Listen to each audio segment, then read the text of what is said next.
Hey folks, welcome to the Adventure Sports Podcast. Before we jump into an overview of today's episode, don't forget, our Adventure Grant is going right now. We're giving away $1,000 first place, second place $500, third place $250. If you're doing an adventure this year and you need some help with funding and gear, apply. I don't care if it's a week-long adventure, I don't care if it's overnight, I don't care if it's 11 months of the year. Apply. You never know. You might get it, and it might be what sparks you to get you the funding you need to actually go do it. The last time I'm going to tell you is on Monday because the application closes February 22nd. So don't wait, or if you know someone that's kind of on the fence about an adventure or definitely is doing something, have them apply. All right, today's episode is a throwback to 2018 when I talked to Alex Jablonski about being a wildland firefighter. Get this, he became a firefighter just so that he could film a documentary about what it was like to be a firefighter. So he went through all the certifications, he did all the training, him and his friend, and they filmed one fire crew throughout the season to experience the highs and lows, the uncertainty, the fear, the difficulty of fighting fire. It is obviously a huge problem, a growing problem. And that film, we talked right before it came out. It came out in January 2019, and it ended up winning 2 Emmys in 2019. They were, it was Outstanding Cinematography and Outstanding Editing. And it was nominated, I think, for Best Nature Documentary as well, but didn't win. But still, nominated for 3 Emmys. It's absolutely worth your time. Check out the website for all the places you can, or check out the show notes for all the places that you can see it, because it's an amazing film, and I watched it back then. I'm probably going to rewatch it after this episode airs. But all right, let's go ahead and jump into today's episode.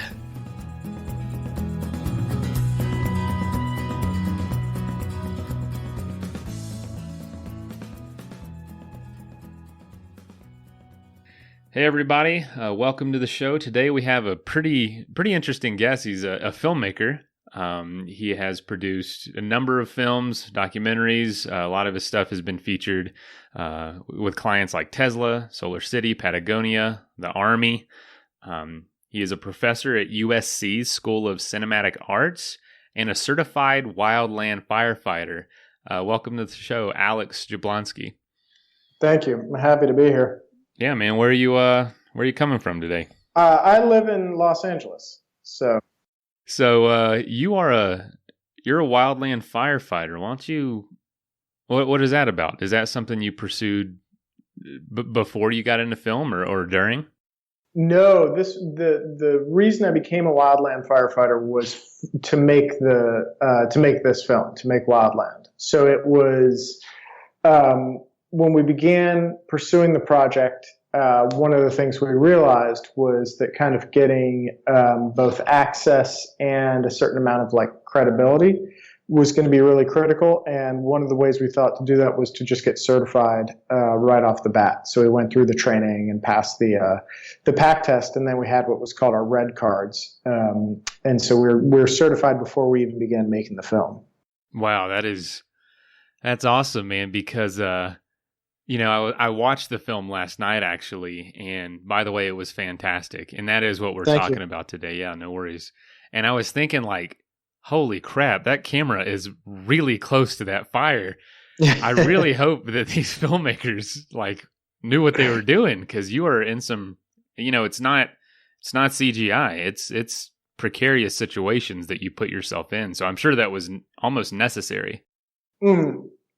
Absolutely. So, to make the film, and so for folks listening probably haven't seen it. This film is about one wildland firefighting crew over the course of one summer. So you see these guys go from job interviews to training on through the entire fire season, and it kind of culminates in this big fight with a fire that's kind of broken out and escaped its containment lines.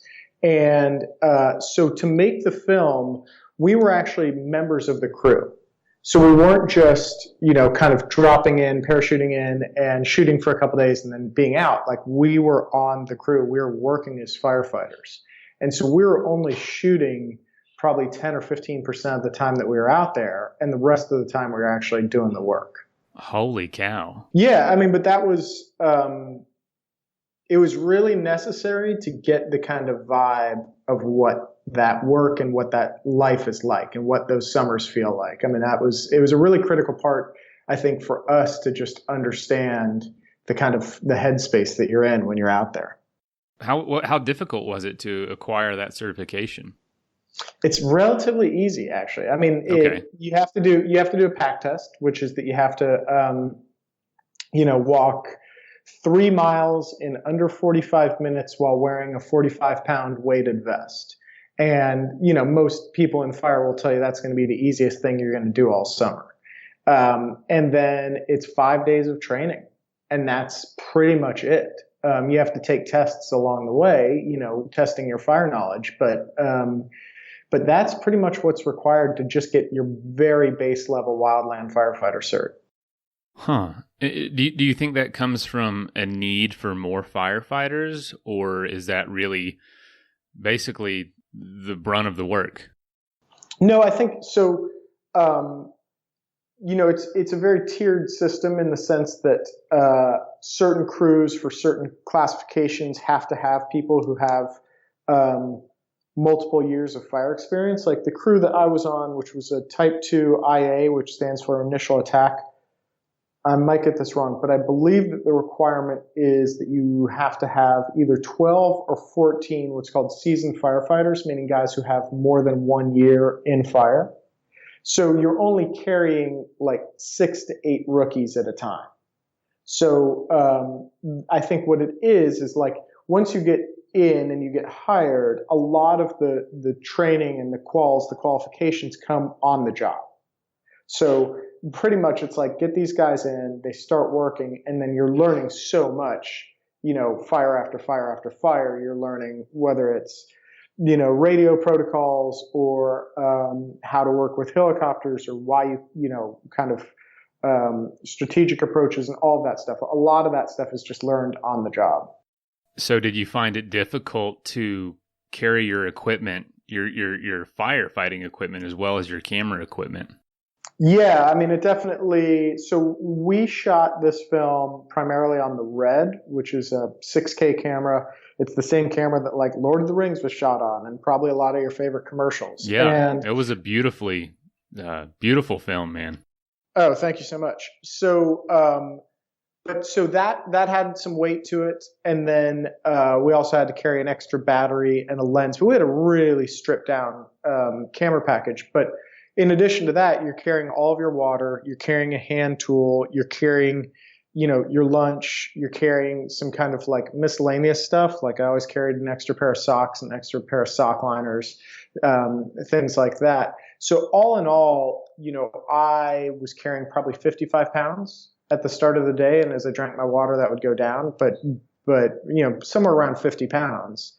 And in fire, for people who don't know, you're required to wear your pack at all times. You're required to wear your pack at all times and carry a hand tool at all times. So even when you're, digging line in one section, you're not taking that pack off. So that was just an extra 55 pounds that you're wearing for 12 to 16 hours a day. I noticed that everyone kept their packs on now that you mention it. Why is that? So you just don't become separated from basically gear to survive with?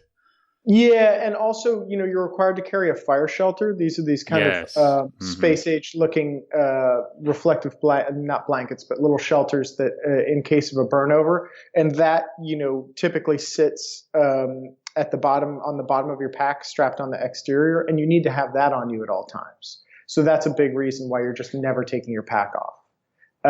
And so that you can always have that if there's the need to deploy.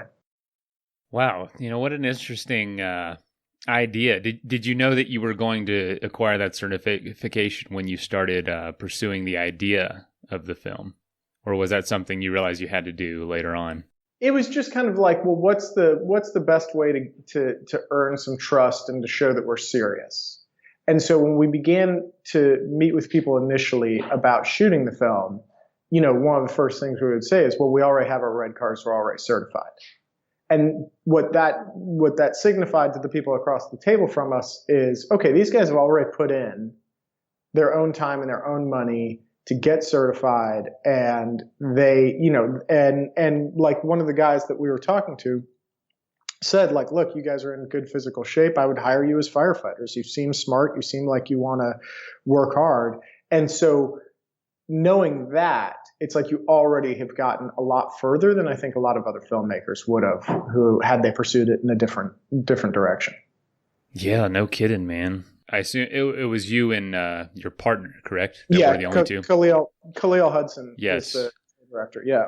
And so what was the dynamic with the two of you there? Did you, obviously you wanted to seem as natural as possible, but these are admittedly people that are not being filmed very often, probably. Right. And what was that like? Did you feel a part of the group, or did you feel somewhat isolated from them?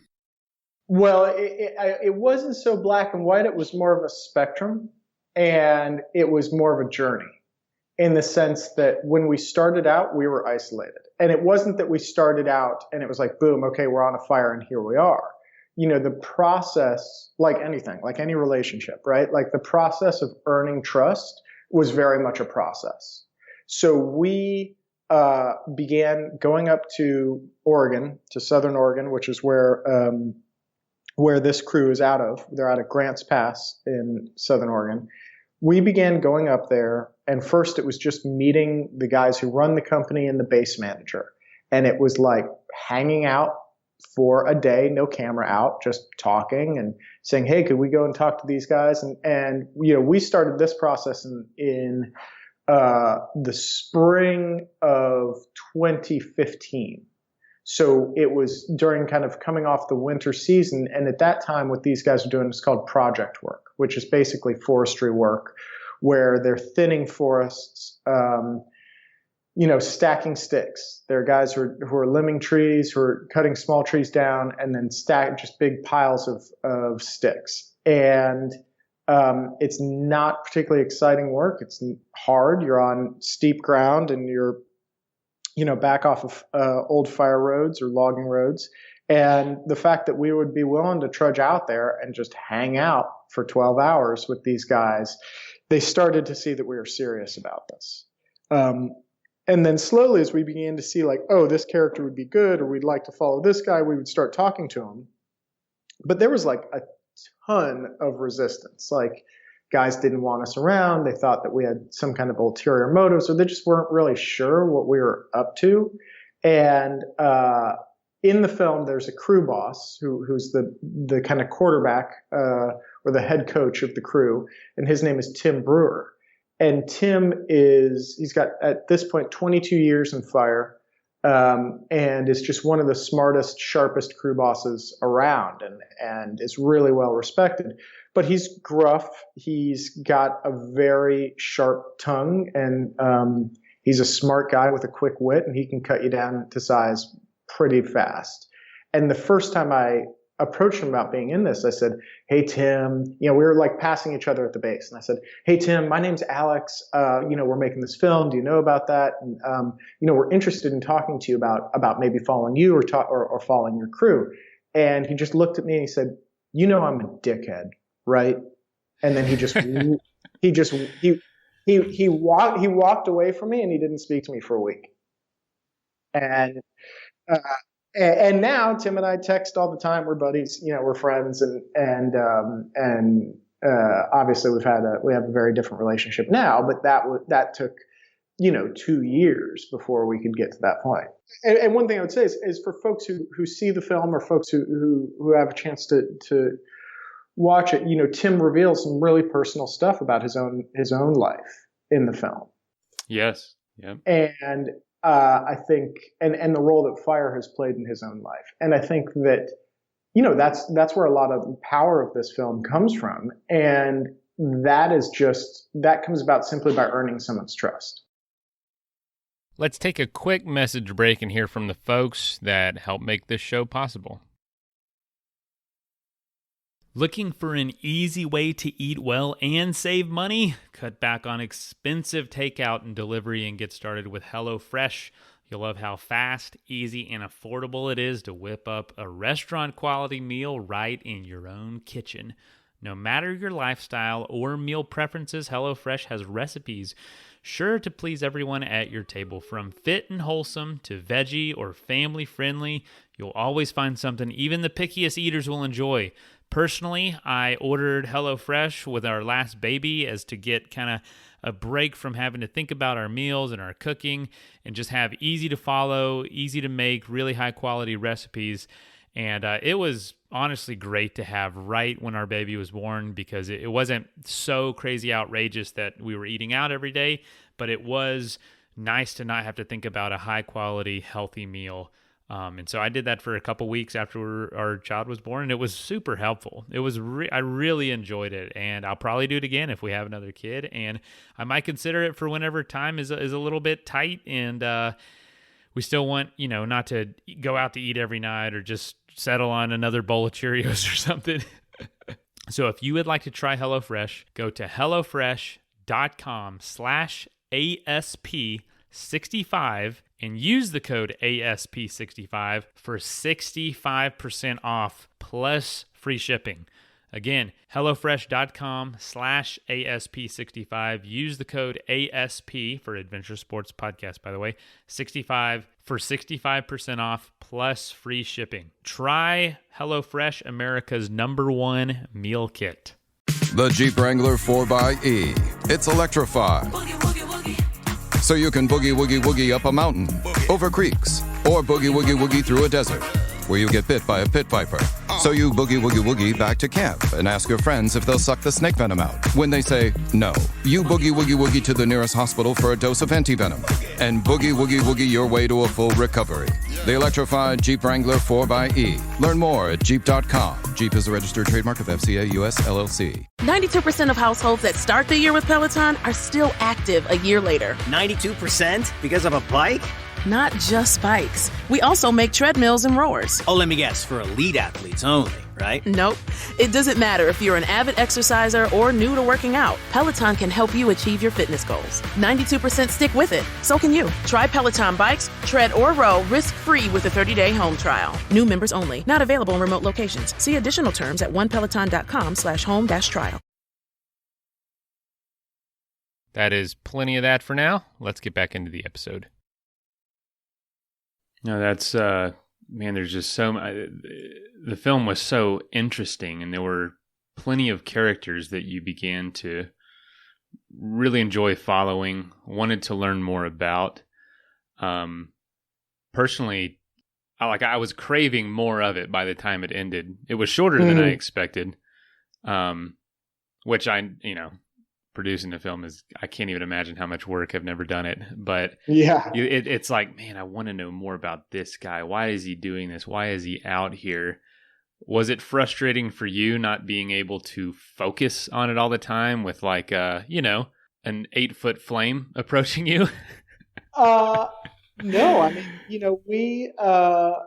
I mean, I actually think that you saying like, oh, I wish it was longer is a great thing. As a filmmaker, you always want people Right. to leave wanting more. I honestly, it wasn't so much the fire as it was the exhaustion, because, you're really tired out there. And for folks who don't know, you're sleeping in fire camp. So you're sleeping on the ground, or you're sleeping in a tent, just depending on the day. And we would get back into camp, I would say typically 8, 9 o'clock at night, grab something to eat, get into your sleeping bag, and then you're up at 5 or 5:30, typically 5, I would say, and back out. And, carrying these packs, you work 14 days in a row before you have 2 days off. And so day 8, 9, 10 comes, and, you're just sick of it. And the idea of, in the midst of day 9 or 10, having a moment where you go, oh, it looks like they're having an interesting conversation over there, or that's an interesting shot. Let me get up, go grab, pull the camera out of my bag and walk over there and kneel down and set up the shot, or climb up to the top of this ridge for this shot. You just get exhausted. And it's really hard to make interesting creative decisions when you're just tired. And that was something that I was just fighting against the whole time. I can honestly believe that, because you're looking at everybody else and they're taking a break. They have no responsibilities, whereas you guys have an entirely separate goal and project going on. Yeah, that's really exhausting on top of doing the same amount of work. Yeah. I mean, the other thing I would just say is, so to limit our camera package, to make things smaller and as kind of a aesthetic, just visual consideration, we shot the entire film on a single lens, a single prime lens, meaning a single focal length, and that was a 40 millimeter lens. So the result is that when you watch the film, it feels really experiential. It feels like you're just immersed in this. You're riding with the guys. You're around with them. You're always kind of the same distance from them. The other thing, though, is because we didn't have a wide angle lens, when we needed a wider shot, that just means you had to get up and walk further away or hike up to the top of this ridge to get this big wide shot. So like the limited gear that we were able to carry resulted in like having to do more work on foot to get the footage that we needed. Which in turn leads to more exhaustion. Yes, exactly. Yeah. But there are tricks for overcoming that. Right. I can imagine. Well, something that, I live out west. I live in Denver. And okay. I used to live in Yosemite National Park, and we used to have fires all the time. And I was familiar with like the hotshot crews, and I was familiar with what they looked like, but I was never really familiar with the actual work they did. And watching your film really surprised me with kind of the day-to-day tasks of a crew. Did you find that surprising? Was it what you expected before you started doing research on it and actually experience it for yourself? No, I mean, and I think hotshot crews are a little bit different because hotshot crews are full of really experienced guys. And although, I mean, Tim's crew, his Type 2 initial attack crew, does assignments right next to hotshot crews. I've seen them get the exact same assignments. So there's a lot of overlap. But I think what you're probably referring to is like, these guys do a lot of mopping up. They do some of the stuff that's not just raw firefighting. And I kind of expected some of that once we started getting into it, because I'd heard from folks who'd been on shot crews and other things like, it gets really tedious, or it gets, there are days where it's just awful, monotonous and not fun. So I expected some of that. But yeah, I mean, there was an interesting mix. There's, it depends on big fires. Sometimes you fight them a little bit differently, which means, you're just kind of digging containment lines and stuff like that. I mean, I was expecting some of it, but it was still eye-opening just how much of kind of drudgery and hurry up and wait there was. Yeah, it seemed like a lot of really monotonous tasks, to be honest. And yeah. Long hours. And I didn't see a whole lot of face masks in the smoke. That surprised me.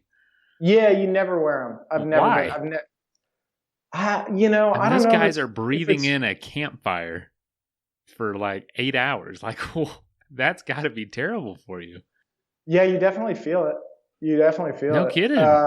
It's bad. I don't know. I mean, every once in a while you would see on another crew like someone who had a bandana, and everybody just made fun of that dude because like it's just not part of the culture. So it's a cultural thing. It's not that it wouldn't be useful. I think it would be useful for the 4 hours that everyone laughed at you and pointed at you, and then you would take it off. Right. Yeah. Until it became like mandated. It's like my pride, lung cancer. I'll choose my pride. Yeah. And, actually bringing that up, something that my wife and I, because we watched it together, found really funny was, these guys would spend, hours in the smoke, literally walk away from it to have a cigarette. Yeah. There were a ton of cigarettes in your film, man. Yeah, there's a fair amount of smoking. That's on this crew in particular. Is there, I mean, I just got to ask, is there like a different regard for cigarette butts or for ashes with a crew like that versus just your everyday smoker? Because, you know, some of those fires get started by just a cigarette. Oh yeah, I mean, guys are, yeah, I mean, they're super, super careful about that. And I think that's like where you're not going to see smoking like that on a hotshot crew. I think that they're a little more buttoned up.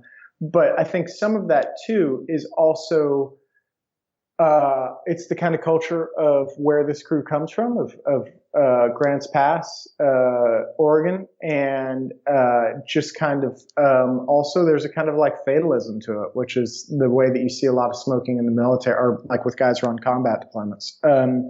It's just kind of like, well, you know what, like I'm gonna be fine, and I'll still out hike you and all this. Okay. So, you know, we already kind of gotten into the film, but I want to back out a little bit and just ask you, why did you decide to do this film? That's a great question. So, you know, we had made a film previously about fly fishing that was called Low and Clear. And that film was about two friends who go on who basically they shared fly fishing. Fly fishing was the thing that they did, that they loved together. They went their separate ways and they come back together for a reunion fishing trip to British Columbia. And over the course of that trip, their friendship completely falls apart because of the ways that they've changed.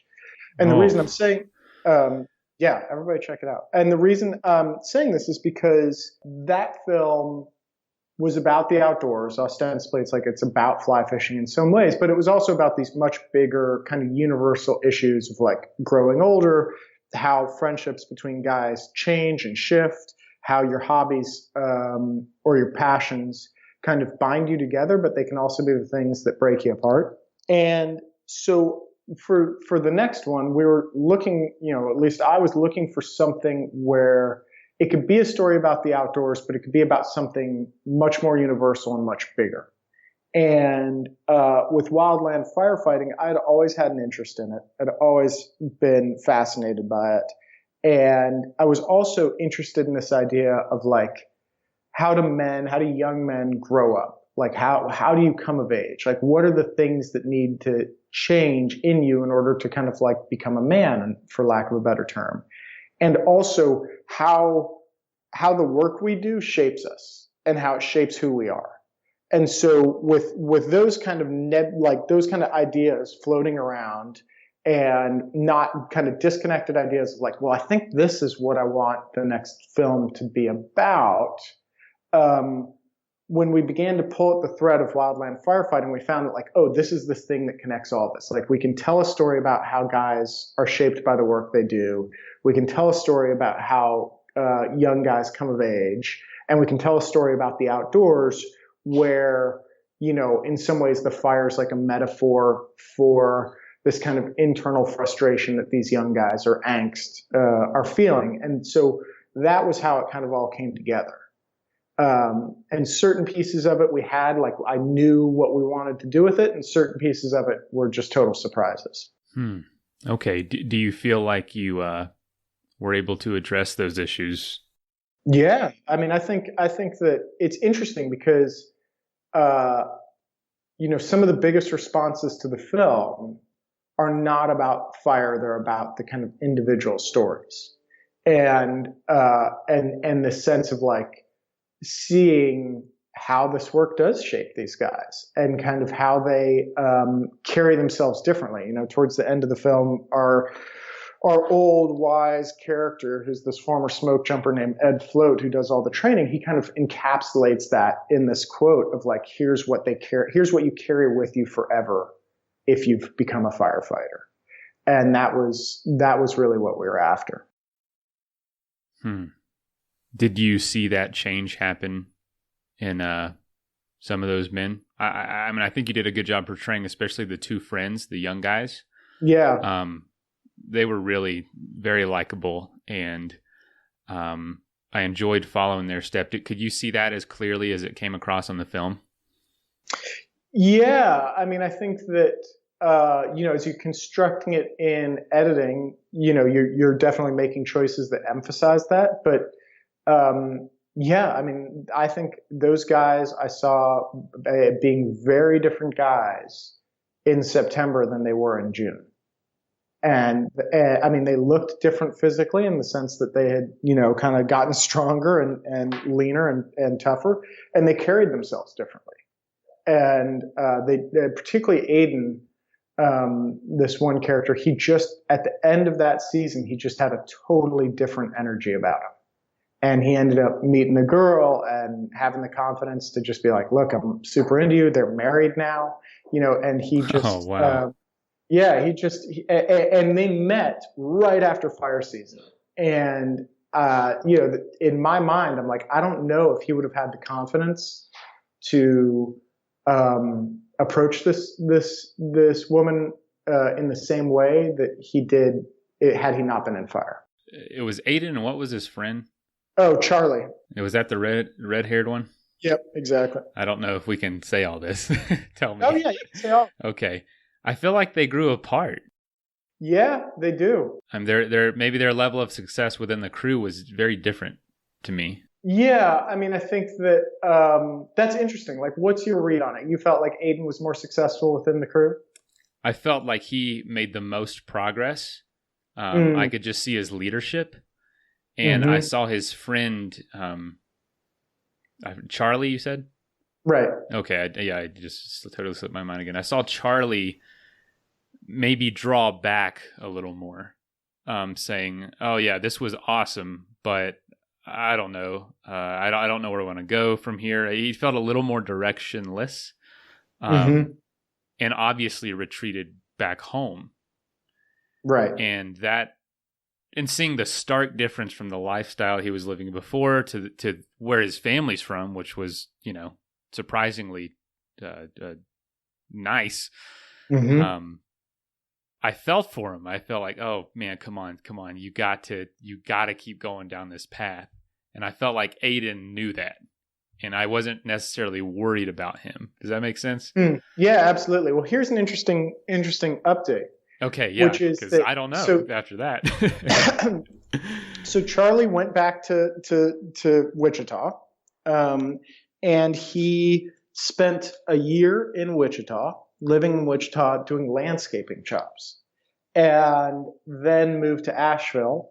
And he was still, I don't want to say haunted, but like fire and wildland fire was still calling to him. And he decided, like, you know what, that is the life for me. And he spent the last year working in fire, and now he's just decided that is his career. He's going to be a wildland firefighter. And so that's awesome. The same way in the end of the film, you see that he, it's got a hold on him, whether he wants to acknowledge it or not, is what happened in his life. That's incredible, man. And so, I was going to ask about that as well. What are the seasons of these folks? Do they work a season then get to go back home? I know that wildfire kind of has its own season, but because of a lot of things, the season's getting longer. It's kind of not ending. It's right now, Tim's crew, the crew that is portrayed in the film, is on the campfire in California, the fire that just destroyed Paradise. Yeah. So, so this year they're going to miss Thanksgiving. And last year that same crew was on the Thomas fire, which was out here in Ventura. And the crew worked right up until Christmas Day. They came home Christmas Eve night. So, the fire seasons are getting much longer, where you have dispatches in November and December. But primarily there are some guys who work seasonally, meaning that a lot of guys will either be done with college or be between, their summer off, they're going and doing this. And then every crew has some full-time year-round employees. And when they're out of fire season, they're doing the project work, which is thinning forests. And then Grayback in particular does a lot of prescribed burns. So in the spring, they'll do a lot of putting fire on the ground and burning to clean up forests as a way of fire prevention. Man, that's a tough life. Mm-hmm. Did you feel that, could you see yourself doing more of it? Did you enjoy it? I loved it. I absolutely fell in love with it. Really? And yeah.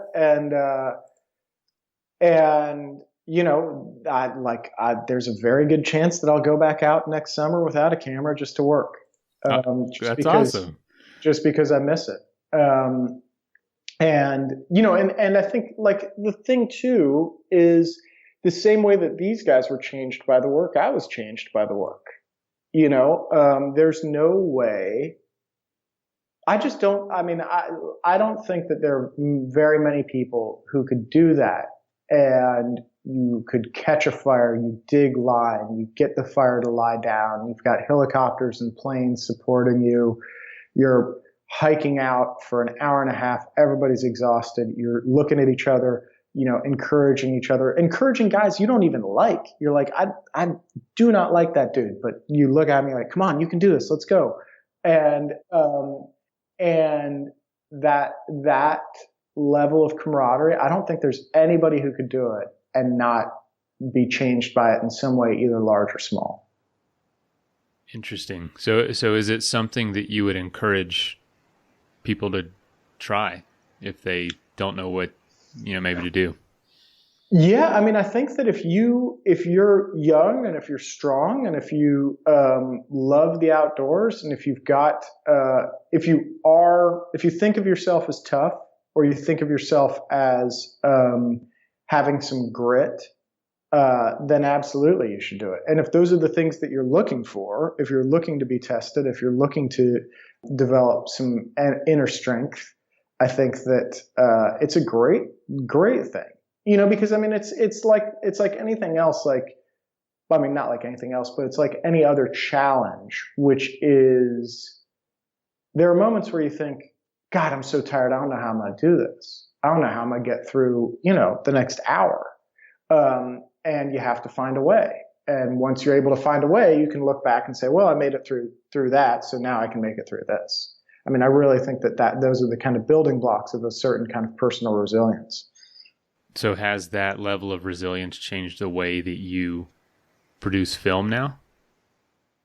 It's made that's a really good question. It's made the moments of uncertainty and moments of like, I don't know what's going to happen with this project. It's made them much more tolerable, you know, because you're just like, I can get through this. I can get through this. Like, I know, you know that the answer is not to sit there and get stuck in your own thoughts. The answer is to put it into action and to work. And when you do that, you know, good things happen. So, I think it's definitely it's just changed the way that I operate on a daily basis, I'd say. Interesting. Yeah. I've actually heard a lot about grit lately and how much is lacking in today's culture. Mm-hmm. I guess I maybe wasn't aware of that, but talked to on the phone with the president of a university the other day, and he was saying he just sees it year after year. Certain things grow in people, but grit is not one of them with each passing generation. So I think you're right. I think that's an invaluable quality. And if you can have it in today's world, I think it does set you apart a little bit. And there is no place you're going to learn it better than fighting fires. So from your experience with the crew and with kind of, I mean, you fought a classic California wildfire. Mm-hmm. Do you see the system that's in place to fight those fires? Do you see it as efficient? Did you see any big gaps, or do you say, wow, these people are doing a fantastic job? I mean, so I should just say, like, despite having made this film and being in fire, like, I'm very much like still, not an expert by any stretch, right? But I know more than probably the average person, right? And I would say this, so different fires are fought differently, and different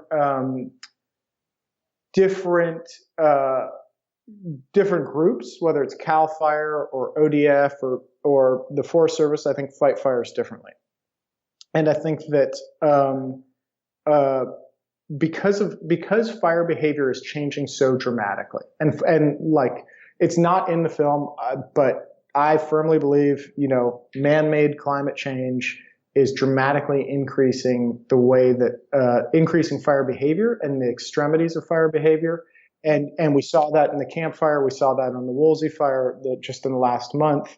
And so I think that the way that we fight fires is going to have to change. And I think that one of the things that's happening is, there used to be a kind of, at times, a philosophy of like, let it burn. Like, okay, let's just kind of keep an eye on this fire and not let it get away from us. But those approaches have been kind of becoming more problematic. And a perfect example was in 2017, the Chetco bar fire in Oregon. At a certain point, it was like half an acre, and it was just kind of skunking around and smoldering on the floors. It wasn't getting into the trees, and they kind of like sought containment of it. And then at a certain point, and this is like after, I would say like a month maybe, or 3 weeks, it just blew up, and then it was threatening towns and all of this stuff. So I think that there's going to have to be a different approach in both how we manage forests, which is not to say logging them, but to say taking care of the understory, taking care of a lot of the stuff that accumulates on the ground, and then the way that we fight fires and I don't know what that's going to be. Is it going to be, different lines of containment, multiple lines of containment? Is it going to be a much stronger initial attack where, the second that something's half an acre, it's like, get it out? But I do think that there's going to have to be a really big shift. Let's take a quick message break and hear from the folks that help make this show possible. Progressive presents Adjusting to the Suburbs. I never really thought about tools until I bought a house in the suburbs. It's like this weird homeowner test if I need a tool for a project and don't have it. And my neighbor Ted loves to give me that look when I ask to borrow a pole saw.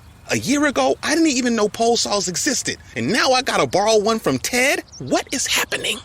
Anyway, when you save with Progressive by bundling your home and auto, that's the easy part of adjusting to the suburbs. Progressive Casualty Insurance Company coverage provided and serviced by affiliates and third-party insurers.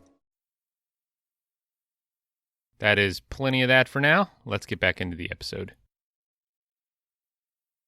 Yeah, it's definitely challenging because that is definitely the mindset in a lot of places, maybe that have the luxury of being a little more humid or a little more lush.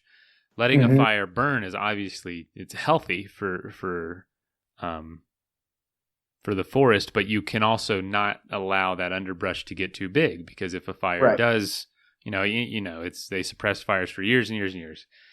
And now they can't. But now, with the climate drying out in these hotter places that are getting warmer year after year, you just simply cannot do that. It'll wreak absolute havoc for millions and millions of people. And looking at how big of a problem it is, I noticed in your film that the tactics to fight them are still so, because it's needed, and this is not at fault of the services in place, but like it's so rudimentary. Like, wow, they are literally digging a line with like shovels and picks for this thing that it's a fire, but it doesn't look that intimidating when you're looking at just one little line of it. You got to remember that flame is extended half a mile in either direction, burning its way, which could just get out of hand at any second. It's just such it's almost like a cancer. It's so complex to solve, and the tactics in place are so, when you see it on the film, it really put it in perspective for me. Like, wow, that's literally what it is. It's literally fighting it like you would a rabid animal. You know what I mean? Like, I just didn't know that. And also, I think you see in the film too that like flame lengths that are 1 to 2 feet, 3 feet, which seem very manageable. Like very quickly, they're in the trees, and all of a sudden it's roaring, and you're like, oh, now this is big, and like now we have to knock it down and all this stuff. So, the way that fire is, it changes just over the course of a day. A certain section of a fire will change over the course of a day. But what I was going to say is, if fire's good for a forest when it's a certain type of fire. right? Which is meaning like when it is burning on the ground. What we just saw out here in the Wolves Fire, where it burned 88% of the Santa Monica National National Recreation Area, it's like that area is just moonscape now. And it's not going to come back for 30 years. And I think that with fire in the landscape, like we have to keep it as healthy fire. And I actually think, that's what prescribed burns do so well, is they clean up the forest, they stay on the ground, they get rid of that underbrush. And I think that if we had a giant, a budget, which we probably need to do this, that would probably help forests a lot, is to just, whether it's prescribed burns or project work where you're just getting all that stuff out and removing as much fuel. Because ultimately that's how you stop a fire, right? Is you have to either remove, you have to remove fuel, whether that's by digging a line or putting in dozer lines or whatever. So the more that we could do that outside of fire season, I think the better off we'd be. So it's fought before it's ever started. In some ways, I mean, I've also heard people talking about that certain mountain towns should basically just build a moat of defensible space around them. Just like big dozer lines and just like, clear out a lot of that so that there's a fire break, before it gets too close. And also, I realize that for you guys, you're up on this hillside. It's just a little fire line, a flame that's a couple feet off the ground, which does not seem that intimidating. But like, what do you don't have a lake full of water right there. So I can see water's heavy and it's hard to move. Right. And so are some of these other retardant substances. And yeah, it seems so, I watched it and think, wow, that seems so helpless for them right now. Like, because this thing is it can get so out of control, and all you have is this pick and the shovel, and that is honestly the best thing to do. You know what I mean? Like it's really puts into perspective why fires are so dangerous and volatile. And I just think the film did a fantastic job. Thank you. Yeah. And so you obviously, you've been talking about it during this interview, and I can just tell in your voice, you're obviously extremely passionate about this now. Where do you think this newfound passion for firefighting is going to take your filmmaking? I don't think I'm going to make another film about fire, to be honest. Yeah. I think that just in looking at the careers of people that I admire, it's not necessarily, I don't like want to be the person who like, this is my beat and I'm only going to make this stuff about that. I mean, I think that if there's an opportunity, which there probably will be, to tell other stories about fire, I'll be happy to do that and interested in doing that and looking at a bigger scope. But to me, I mean, I think that what I'm interested in is documentaries that are not about like a hot button topic. You know what I mean? Where it's like a call to action, social issue documentary, which is, it's just never been my interest. I think to me, documentaries are much more interesting when they are open-hearted and they are about the human experience in a really big way. And they combine this feeling of being epic and being intimate. And so that's what I'm after. And those are the stories that I'm after, and for me, like every film starts with a question, and it starts with like, for this film, it was how do young men grow up?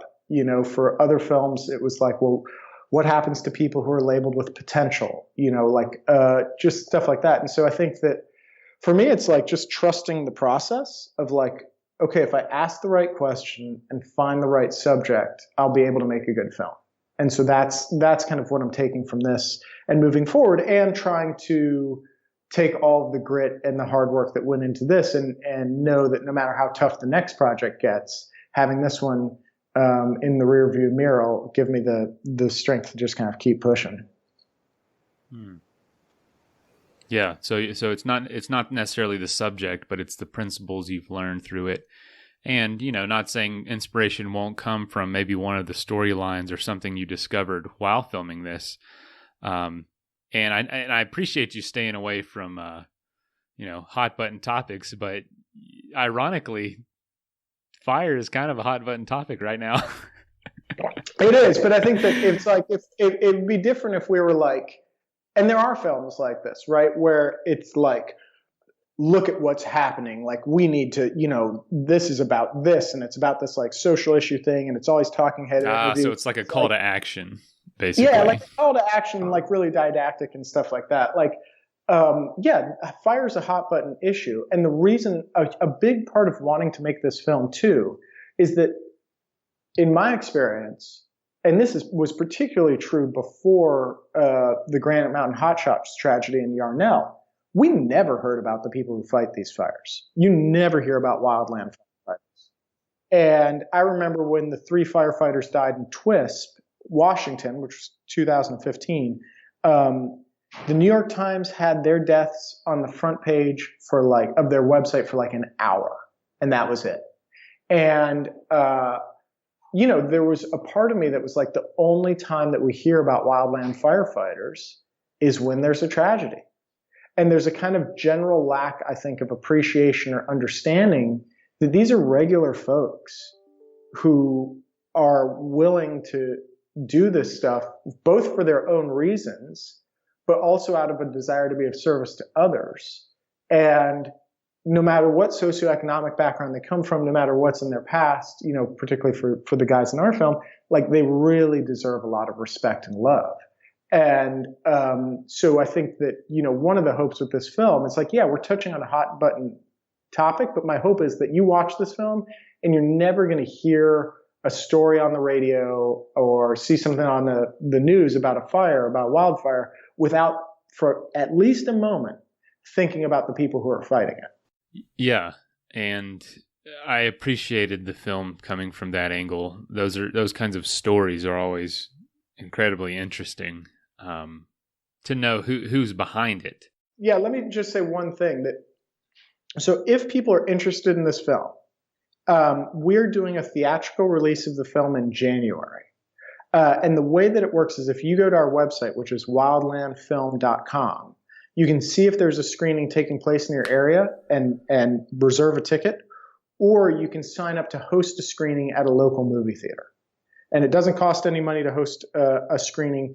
And a portion of the money that comes into the film is going to go to the Wildland Firefighter Foundation, which supports wildland firefighters who've been killed or injured in the line of duty. And then also we're going to donate a bunch of money to the California Wildfire Foundation, which helps the victims of the wildfires that we just had out here. So the website, one more time, is wildlandfilm.com, and that's where people can find. They can sign up for updates. They can find where the film's playing, or they can bring a screening to their town or city. And so those screenings are also going to coincide with the release of the film theatrically? That is how we're releasing the film. Okay. We're releasing it in this limited theatrical way where there's going to be I see. Okay. dotted screenings throughout the country. And so you just go to our website and you'll see when there's a screening happening near you, or you can just bring a screening to you. Yeah. Is there any parting, perspective or advice or something you want to share about the film or about yourself before we're done? No, I mean, I think, just I hope that people enjoy it, and I hope that people get something from it. I mean, I firmly believe that if you believe in the power of work to shape you, and if you have an interest in the outdoors, this film is really worth your time, and you'll get something from it. So seek it out, find it, bring it to you, and help us raise money for these folks. Awesome. Yeah, and I totally give it my full endorsement. I absolutely loved it. It's beautifully shot. Awesome. Thank you so much. All right. Thanks so much. Thank you, man. Take care. Yeah. Have a good one.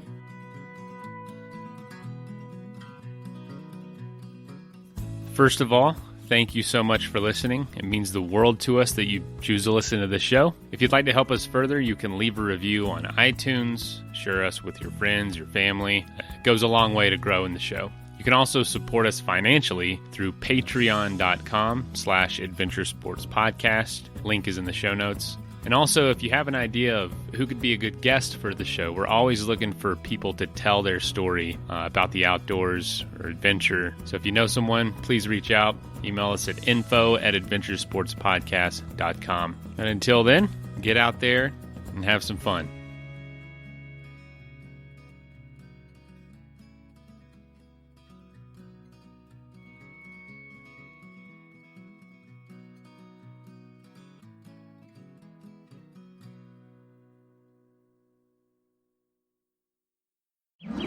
Welcome to BreezeLine, where the sky's the limit thanks to better internet.